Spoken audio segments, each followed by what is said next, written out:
હું આજે વાત કરીશ મહારાણા સાંગા વિશે। મહારાણા સાંગા રાજપૂતોના ઇતિહાસના સૌથી મોટા વીર રાજા હતા, પણ એમની ઇતિહાસમાં એમની કહાની દબાયેલી રહી ગઈ।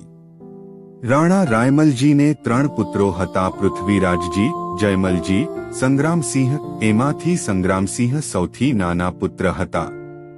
એવું માનવામાં આવે છે કે એક દિવસ રાયમલજી તેમના ભાઈ સુરજમલ અને એમના 3 પુત્રો સાથે એક જ્યોતિષી પાસે ગયા। ત્યાં જઈને તેઓ મેવાડના ભવિષ્ય વિશે પૂછે છે। જ્યોતિષ સંકોચાયા વગર કહે છે કે રાયમલજીના સૌથી નાનો પુત્ર સંગ્રામસિંહ આવનારા સમયમાં મેવાડનો રાજા બનશે। આ વાત સાંભળીને રાયમલજીના સૌથી મોટા પુત્ર પૃથ્વીરાજને બહુ જ ગુસ્સો આવ્યો, કેમ કે એ મોટા હતા ને એમને જ મેવાડના રાજા બનવાનું સપનું હતું। આ વાતથી ઉદાસ થઈને સંગ્રામસિંહ સાથે લડાઈ કરે છે અને એ સંગ્રામસિંહની એક આંખ ફોડી નાખે છે। એટલી વારમાં સુરજમલ સંગ્રામસિંહને બચવા માટે આવી જાય છે ને પૃથ્વીરાજને લડાઈ કરતા રોકે છે।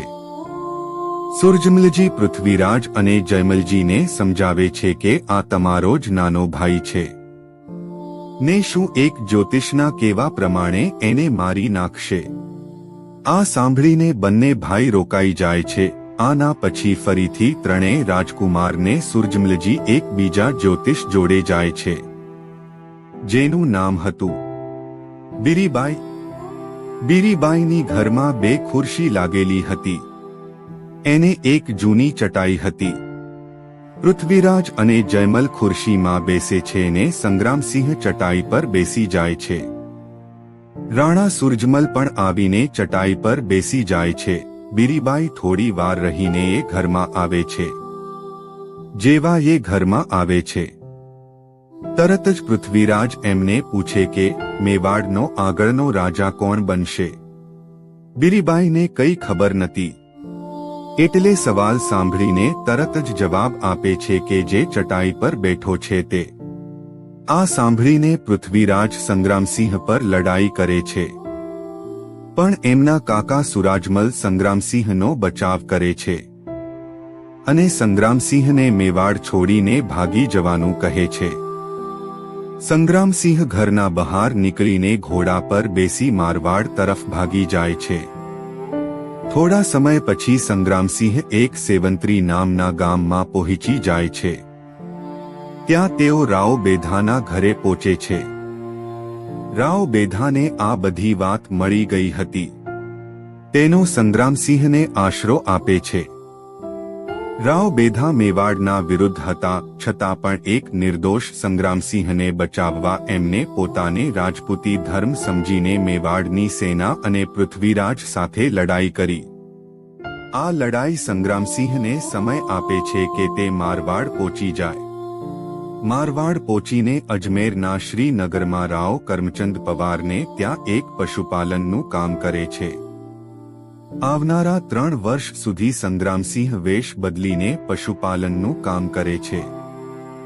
આ બાજુ પૃથ્વીરાજનો સગો સાળો એને ઝેર આપીને મારી નાખે છે, કેમ કે પૃથ્વીરાજ દારૂ પીને એને કેટલી વાર લોકોને સામે એને બેઇજ્જતી કરતો હતો અને જયમલ એમના જ કોઈ ઘાટ મિત્રની સાથે કોઈ વાતની આનાકાનીમાં તલવારથી માર્યો જાય છે।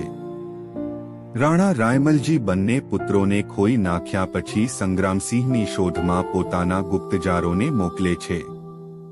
થોડા જ સમયમાં ગુપ્તચરો સંગ્રામસિંહને શોધી કાઢે છે।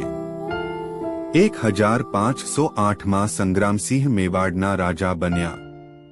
જ્યારે સંગ્રામસિંહ મેવાડના રાજા બને છે, જ્યારે મેવાડની હાલત રાજા કુંભાના સમય જેવી હાલત હતી તેવી જ મેવાડની હાલત હતી। દક્ષિણમાં ગુજરાત સલ્તનત, પૂર્વમાં માલવા સલ્તનત, ઉત્તરમાં લોંદી સલ્તનત।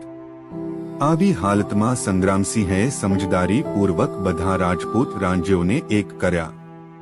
કહેવાય છે કે 1514માં એમને 106 રાજપૂત રિયાસતોને મેવાડની સાથે એક કરી લીધા।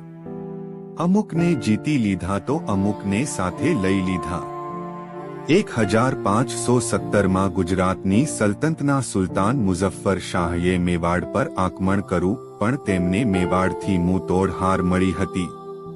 પણ જ્યારે 1517માં ઇબ્રાહિમ લોદી દિલ્હી સુલતાન બને છે તો સૌથી પહેલા આખી સેના લઈ નીકળી પડે છે રાજપૂતો તરફ, મેવાડ પર આક્રમણ કરવા માટે. આ બાજુ રાણા સાંગા પણ પોતાનું સૈન્ય લઈને યુદ્ધના મેદાનમાં આવી જાય છે. આ લડાઈ ખરોલીમાં થાય છે, જે હાલના રાજસ્થાન અને મધ્યપ્રદેશની બોર્ડર પર જે બુંદી જિલ્લામાં છે. આ લડાઈ 10 કલાક સુધી ચાલી હતી, જેમાં સુલતાન હાર માનીને નાસી ગયો હતો. ભાગતા સમયે એટલો ડરી ગયો હતો કે તે તેના શહજાદાને પણ બચાવવા નહોતો આવ્યો, જેને રાણા સાંગાએ એને કેદ કરી લીધો હતો. પાછળથી એને પાછો મોકલી દેવામાં આવ્યો હતો. આ એ જ લડાઈ હતી જેમાં મહારાણા સાંગાએ પોતાનો એક હાથ ખોયો હતો અને તીરના કારણે એક પગમાં પણ બહુ ઈજા થઈ હતી.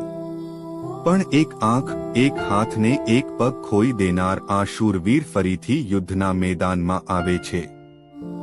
જ્યારે ગુજરાત અને માલવા સલ્તનત મળીને મેવાડ ઉપર આક્રમણ કરે છે.